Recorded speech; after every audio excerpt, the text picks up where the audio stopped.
Wisniawati dan ini rekan saya. Perkenalkan, nama saya Ika Novikasari dan di sebelah saya ada seorang pengusaha muda. Kepada beliau dipersilakan untuk memperkenalkan diri. Saya Eka Andika Putra dari DGR. Nah, kali ini kita akan membahas tentang dunia usaha, dunia bisnis. Kepada Mas Eko, kalau boleh tahu usahanya itu bergerak dalam bidang apa ya? Kita dalam bidang industri kreatif, yaitu helm, ya. Helm custom seperti helm cakil, helm slim, dan banyak lagi yang lainnya. Berarti tuh helmnya customnya Mas sendiri ya? Iya, kita sendiri. Basicnya pakai helm vintage yang klasik. Sejak kapan Masnya merintis usaha tersebut?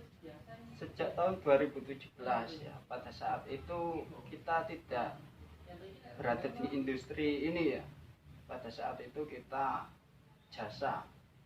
mulai jasa bikin stiker, bikin gambar wajah itu.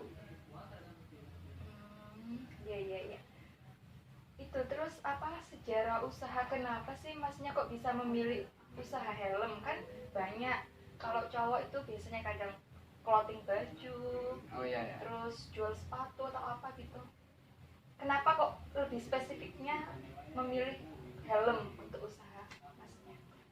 Jadi kita cerita sedikit ya untuk background atau sejarah. Boleh. Jadi sebenarnya kita start di tahun 2017 ya. Pada saat itu kita ya itu jasa stiker, jasa gambar wajah pada tahun itu, dan kita kasih nama IDGL. Saya bikin nama itu dari situ pada awal jasa itu. IDGL, saya ide gila, saya singkat jadi IDGL ya pada saya itu. Berarti IDGL itu singkatnya ide gila. Ya, waktu di jasa itu. Jadi sebenarnya kurang sinkron ya untuk helm custom ini. Dari situ ya IDGL sendiri singkatan dari ide gila ya. Waktu itu kita bikin jasa stiker, bikin lukisan wajah atau gambar ya. Stiker yang berbrand sekolahan itu pada tahun 2017 dulu. Itu orderan dari konsumen atau Ke teman-teman. Nah, kemudian saya kuliah masih bikin sketsa, masih bikin lukisan wajah lagi. Kemudian saya pikir-pikir ada sekeliling saya ini kan banyak istilahnya barang-barang bekas ya, barang-barang bekas yang cuampur itu. Kemudian ada salah satu permintaan dari teman saya untuk mencarikan itu, kemudian saya carikan. Terus dari situ kita mulai belajar repaint helmnya, mulai dari cat sampai busanya kita olah sendiri. berarti itu memang dibutuhkan kreativitas ya Mas? Ya lumayan sih, sedikit kreativitas. Terus soal penjualannya itu gimana memasarkannya? Oh ya. Strategi apa yang Mas ambil? Jadi kita kan bergerak di helm custom ya, otomatis pasar kita itu anak-anak yang suka motor, khususnya motor custom, motor klasik gitu. Kalau anak-anak racing kan sudah beda lagi genrenya. Jadi genre kita ke anak-anak klasik, anak-anak custom itu. Jadi sasarannya itu di anak-anak klasik ya? Iya. Untuk pasarnya. Sebenarnya gini Mas, kan berkembangnya waktu ini kan banyak yang suka motor, tapi motor-motor yang kayak pembalap gitu loh. Kenapa Masnya nggak ambil masuk ke pasar itu? Sedangkan peminatnya menurut saya lumayan banyak. Kalau kita mengarah ke situ, saya rasa sayanya yang kurang mampu, maksudnya dalam artian pemasok helm tersebut saya kurang mempunyai. Kalau untuk link pemasok. Strategi penjualannya sendiri gimana ya Mas? Untuk strategi kita Yang pertama kita bekerja sama dengan baik dengan reseller yang ada di Indonesia, khususnya ada di daerah Jawa Tengah, terus Jawa Barat, Jawa Timur sendiri ada, dan untuk Jombangnya sendiri ada itu.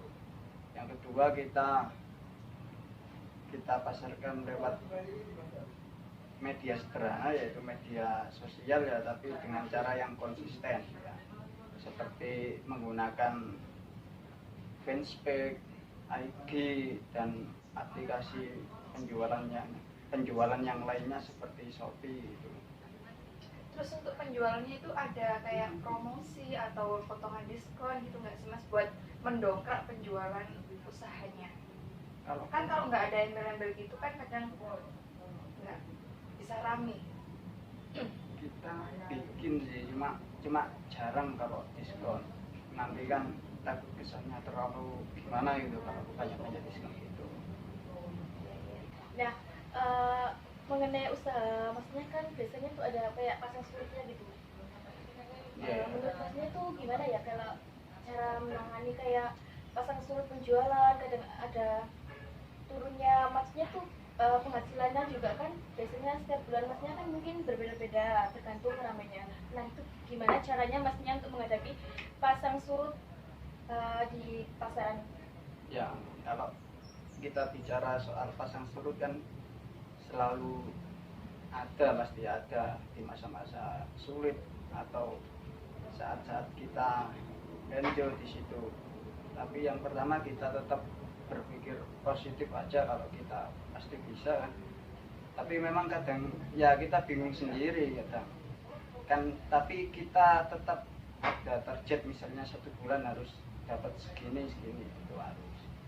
Tapi itu selalu terpenuhi apa tidak untuk masalah targetnya sendiri setiap bulannya itu? Terkadang terpenuhi sih, kadang juga ada kurangnya di situ. Dari situ kita bisa menganalisis kita apa yang kurang nih. Mungkin dari itemnya yang mungkin kurang bagus atau gimana itu. Nah, gimana caranya menghadapi kalau waktu atau mengatasi tidak terpenuhi targetnya waktu sebulan itu? Maksudnya tuh kan katanya masnya tadi dalam 1 bulan harus ada target kan? Kalau tidak terpenuhi apa yang masnya lakukan? Ya, untuk itu kalau belum terpenuhi mungkin di bulan-bulan yang awal-awal corona itu ya, itu memang agak sulit-sulitnya di situ. Dan tapi akhir-akhir ini sudah mulai normal lagi. Dari situ kita agar kita tidak ke jatuh deadline, kita bikin istilahnya di bawahnya IBGL kita ada adiknya lagi. Jadi kita kita nggak jual cuma ini aja. Jadi nggak fokus di helmnya. Nggak fokus di helm custom. Kan kita ada juga helm klasik yang saya bikin beberapa akun itu. Jadi dari situ bisa mendorong omset kita agar bisa memenuhi ke arah situ. Oh iya. Nah kan waktu selama corona ini tuh kan terlalu banyak orang yang mengeluhkan mengenai kayak usaha bisnisnya itu selalu turun waktu corona ini. Nah bagaimana ya maksudnya dalam menghadapi situasi corona ini, apa yang dilakukan agar usahanya itu tetap berjalan? Kalau itu memang pengaruh sih. Saya sendiri kan masih belajar sih ke teman-teman gitu. Begitu ya. Jadi kadang kita desainnya kita ganti lagi, fotonya kita rubah lagi agar gimana ya, lebih ada pandangan baru untuk calon customernya itu. Nah kalau boleh tahu selama corona ini kira-kira berapa persen ya Mas untuk turun pendapatannya? Sebenarnya gimana ya, sedikit sih, cuma kita turunnya perkiraan kalau dari data saya yang kemarin itu sekitar mungkin 10%, tapi sekarang sudah kembali lagi. Termasuk masih terbilang tinggi kan pendapatannya Masnya itu. Kalau 10% kan kecil penurunannya itu, nggak Nggak merosot sampai nggak 50%. sampai 50%. Iya, memang sedikit sih. Cuma kita kan nggak terlalu apa ya, nggak terlalu mikirin corona sih. Kita tetap konsisten, tetap fokus. Itu aja. Kita menjalin hubungan dengan reseller dengan bagus. Terus kita tetap konsisten bikin item yang gini-gini. Oh berarti itu ya, maksudnya itu nggak ada pengaruhnya dengan kondisi corona penjualannya turun, itu nggak ada pengaruhnya kan ya mas? Kalau pengaruhnya tetap pengaruh, cuma kita kan lebih fokus lagi. Oh gitu. Oh gitu ya mas ya, saya doakan semoga usaha masnya itu lebih maju dan lebih sukses. Barangkali nanti itu apa, masnya bisa membuka usaha baru dan bisa sharing-sharing ilmu yang bisa menjadikan motivasi buat teman-teman yang yang menyaksikan video ini. Nah teman-teman, untuk kali ini sekian dulu ya mengenai dunia usaha yang kami bahas. Kurang lebihnya saya mohon maaf, dan jangan lupa komen, like, dan subscribe.